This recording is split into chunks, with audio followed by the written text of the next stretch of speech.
டே 8 வேர்க்கடலை போட்டு வந்து பார்த்தீங்கன்னா இன்னைக்கு கரெக்டாக வந்து 8வது நாளுங்க. வேர்க்கடலை போட்டு 8 நாளில் வந்து 100% விதைக்கடலை வந்து முளைச்சிருக்கணும் அப்படின்னு வந்து சொல்லுவாங்க. நம்மளுக்கு எல்லாமே இந்த வாட்டி வந்து பார்த்தீங்கன்னா முளைச்சிருக்கு. ரொம்பவே சந்தோஷம். எல்லாமே இலை விட்டு வந்துருச்சுங்க.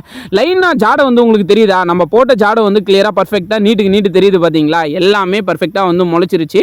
ரொம்பவே சந்தோஷமான ஒரு விஷயம் தான். அடுத்து ஒரு முக்கியமான விஷயம் என்னன்னு கேட்டிங்கன்னா, நம்ம நெல் பயிர் வந்து ரொம்ப நாளாக வந்து வீடியோவில் காட்டல இல்லையா? ஸோ இன்னைக்கு வந்து பார்த்தீங்கன்னா காட்டுறேன். ஸோ நெல் பயிர் இப்போ என்ன ஸ்டேஜில் இருக்குது அப்படின்னு வந்து பார்த்தீங்கன்னா, இப்போ தான் பால் முத்தி வருதுங்க. ஸோ பால் முத்தி வருதுன்னா நிறைய பேருக்கு வந்து தெரியாது இல்லையா? நான் வந்து பார்த்தீங்கன்னா உங்களுக்கு இப்போ வந்து காட்டுறேங்க.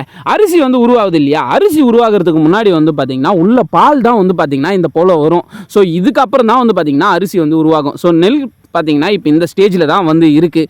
நம்மளுக்கு இப்போ நெல் பயிரும் சரிங்க, இந்த வேர்க்கடலையும் சரி, இப்போ எந்த வேலையும் கிடையாது. இப்போ நம்மளுக்கு அதிகமாக இப்போ எந்த வேலை போயிட்டுருக்குன்னு பார்த்தீங்கன்னா வீட்டில் கீரை எடுக்கிற வேலை தான் வந்து போயிட்டுருக்கு.